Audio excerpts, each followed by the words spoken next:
लड़का गुंडों की हत्या से बचने के लिए घबराहट में खुद को पुतला बना लेता है। सोचा था कि मुसीबत से बच जाएंगे, लेकिन गुंडा तो शिकारी कुत्ते ले आया। देखते ही देखते शिकारी कुत्ते पुतले की ओर लगातार भौंकने लगे और गुंडों के सरदार को कुछ शक हो गया।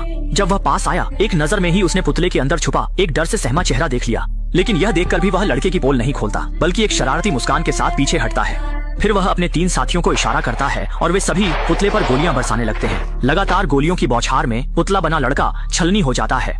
मृत लड़के को देखकर वे पूरी तरह संतुष्ट होकर अपनी बंदूकें नीचे रख देते हैं। हत्या के अपराध से बचने के लिए सरदार लाओ बाई गाड़ी से एक त्रिशूल निकालता है और उसे मृत लड़के के हाथों में रख देता है, ताकि ऐसा लगे कि लड़के ने पुतला बनकर उन पर हमला किया और उन्हें आत्मरक्षा में गोली चलानी पड़ी। लेकिन उन्हें यह नहीं पता कि इसकी भारी कीमत चुकानी पड़ेगी। और कहानी तो एक दिन पहले से शुरू होती है। लड़का अबू भले ही 30 साल से ज्यादा उम्र का था, लेकिन उसे जन्म से ही मानसिक विकलांगता थी, जिससे उसकी मानसिक उम्र हमेशा 6 साल की ही रही। वह एक मासूम बच्चे की तरह था और कस्बे की छोटी लड़की हुआ उसकी सबसे अच्छी दोस्त थी। उस दिन जब दोनों फूलों के बीच घर घर खेल रहे थे, उन्हें बिल्कुल भी एहसास नहीं था कि दूर कोई दूरबीन लेकर लगातार उन्हें देख रहा है। यह व्यक्ति कस्बे का कुख्यात लाओ बाई था। 60 से ऊपर की उम्र में भी उसका मन विकृत था और वह 8 साल की हुआ से एक तरफा प्यार करता था। जब उसने देखा कि आबू हमेशा हुआ का हाथ पकड़े रहता है, तो वह बेहद गुस्सा हो गया और आबू को मारने का फैसला कर लिया। उसी दिन उसे एक सुनहरा मौका मिला।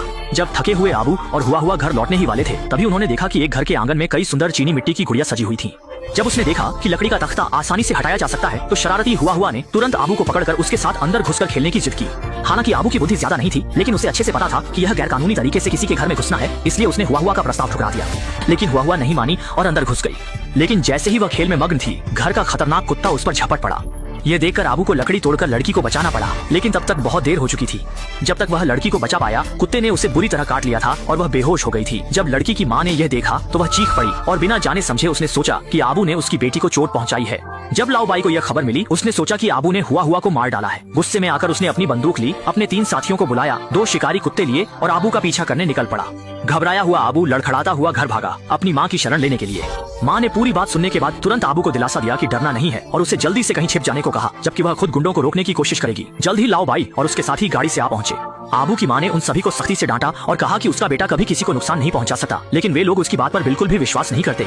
इसके बाद वे शिकारी कुत्तों को लेकर आबू की तलाश में निकल पड़े। कुत्तों की सूंघने की शक्ति इतनी तेज थी कि वे जल्द ही पुतले के पास पहुंच गए। जल्द ही उन लोगों ने पुतले के अंदर छिपे हुए आबू को खोज निकाला और इसके तुरंत बाद वही घटना घटी जो वीडियो की शुरुआत में दिखाई गई थी। भला आबू इसी तरह गोलियों की बौछार में दर्दनाक मौत का शिकार हो गया। जब सभी को लगा कि उन्होंने एक मुसीबत को खत्म कर दिया है, तभी गाड़ी में रखा वॉकी टॉकी अचानक बज उठा। पता चला कि यह अस्पताल से फोन था, जिसमें बताया गया कि लड़की को चोट पालतू कुत्ते ने पहुंचाई थी। अब वह होश में आ गई है और उसी वक्त आबू ने ही उसे बचाया था। ये सुनकर सभी सन्न रह गए। उन्होंने एक अच्छे इंसान की गलती से हत्या कर दी थी, लेकिन लाओ बाई को कोई पछतावा नहीं था। उसने शांति से त्रिशूल आबू के हाथों में रख दिया। इस झूठ से उनकी आत्मरक्षा में की गई गोलीबारी सही ठहरेगी। बस मौजूद लोग यह राज न खोलें तो किसको भी सच्चाई का पता नहीं चलने देना। लेकिन कुछ लोग नहीं जानते कि एक भयानक दुस्वप्न पहले ही उन्हें निशाना बना चुका है। और जब अबू की मां को अपने बेटे की मौत की खबर मिली, तो उन्होंने गुस्से में आकर चारों को अदालत में घसीट लिया। लेकिन चूंकि वे लोग स्थानीय रूप से बहुत प्रभावशाली थे और उस समय कोई चश्मदीद गवाह नहीं था, अंततः उन्हें निर्दोष घोषित कर रिहा कर दिया गया और शहर के अनजान निवासी उन्हें जनता के लिए खतरा दूर करने वाले नायक मानते रहे। इस समय चारों गर्व से भरे हुए थे, उनके मन में कोई पछतावा नहीं था। लेकिन उन्हें क्या पता, इस समय बाहर अचानक ठंडी डरावनी हवा चलने लगी।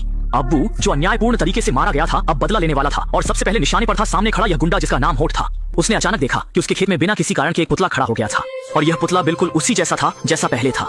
यह देखकर उसकी रीढ़ में ठंडक सी दौड़ गई, इसलिए उसने तुरंत अपने 2 अन्य साथियों को बुलाया। लेकिन जब दोनों साथियों को पता चला, तो उन्होंने बिल्कुल विश्वास नहीं किया और सोचा कि यह उसकी बूढ़ी आंखों का भ्रम है। और जब वह वापस जाकर देखने गया, तो पुतला गायब हो चुका था।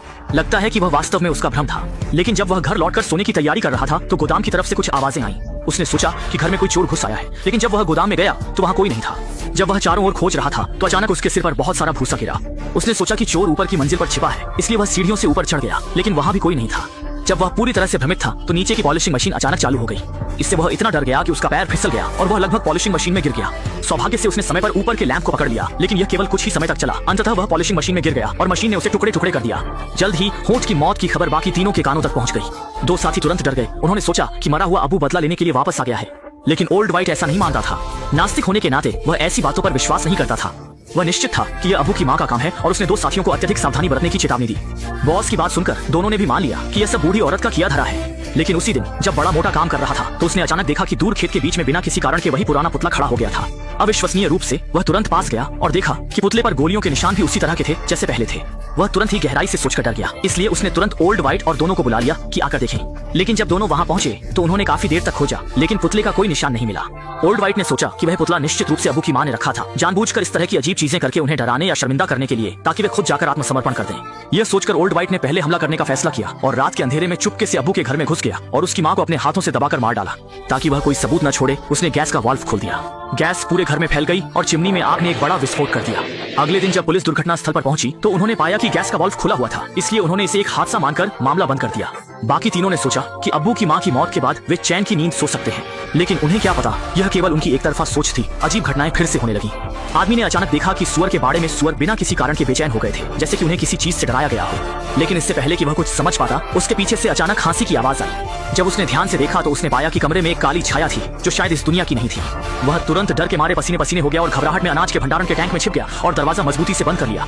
जब बाहर कोई हलचल नहीं हुई तो बड़ा मोटा हिम्मत जुटाकर लोहे का दरवाजा खोलने की कोशिश करने लगा, लेकिन इस समय उसने दुख के साथ पाया कि टैंक के वाल्व को किसी ने मजबूती से बंद कर दिया था। उससे पहले कि वह कुछ समझ पाता, टैंक के पास की ट्रांसपोर्ट मशीन अपने आप चालू हो गई और अनगिनत अनाज भी तुरंत टैंक में भरने लगे।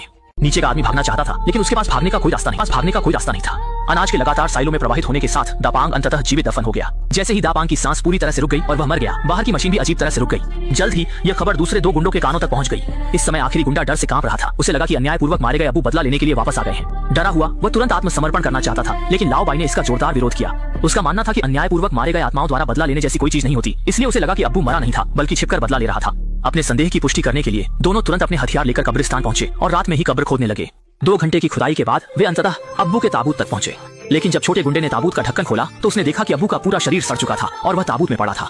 यह महसूस करते हुए कि यह अब्बू की भटकती आत्मा का काम था, डरा हुआ छोटा गुंडा तुरंत पुलिस स्टेशन जाकर आत्मसमर्पण करना चाहता था, लेकिन लाओ बाई ने उसे रोक लिया और कहा कि वह आत्मसमर्पण करने के लिए सहमत है। लेकिन जाने से ठीक पहले लाओ बाई ने कहा कि मृतकों का सबसे बड़ा सम्मान है, इसलिए अब पहले शव को दोबारा दफनाना चाहिए। मजबूरी में छोटे गुंडे ने उसकी बात मानी और डर को दबाकर ताबूत का ढक्कन बंद कर दिया। लेकिन तभी पीछे से लाओ बाई ने धोखे से एक लोहे की फावड़ी उठाई और जब छोटा गुंडा असावधान था उसे बेहोश कर दिया।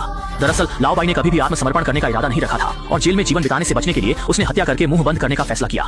फिर उसने छोटे गुंडे के शव को अब्बू के शव के साथ गहराई से दफना दिया। अब आखिरकार किसी को भी उसका राज पता नहीं चला। जब वह कार चलाकर घर जाने की तैयारी कर रहा था, रास्ते में उसे अचानक शहर की हुआ मिली, जिसे लाओ बाई लंबे समय से चाहता था। देखते ही हुआ पास के जंगल में भाग गई तो उसकी बेहिसाब हवस उसे तुरंत कार से उतरकर उसके पीछे दौड़ने पर मजबूर कर देती है। जल्द ही उसने लड़की को पकड़ लिया और जब वह कुछ गलत करने वाला था तभी दूर खड़ी एक्सकेवेटर अचानक चालू हो गई। जब लाओ बाई सन्न रह गया, लड़की उठकर भाग गई और बिना किसी के नियंत्रण के एक्सकेवेटर भूत की तरह अपने आप चलने लगी और लाओ बाई की ओर सीधे दौड़ पड़ी। ये देखकर लाओ बाई का सिर सुन्न हो गया और जब उसने देखा कि एक्सकेवेटर उसकी जान लेना चाहती है तो वह डर से पीछे हटने लगा। अचानक वह एक भूल से एक स्केयरक्रो से टकरा गया और उसका पेट स्केयरक्रो के हाथ में पकड़े त्रिशूल से छिद गया। बहुत सारे अपराध करने वाला लाओ बाई अंततः इस तरह मर गया। अच्छाई और बुराई का अंत में हिसाब होता है। दुष्कर्म करने वाले लाओ बाई और उसके साथियों को उचित सजा मिली और फिल्म यहीं समाप्त होती है।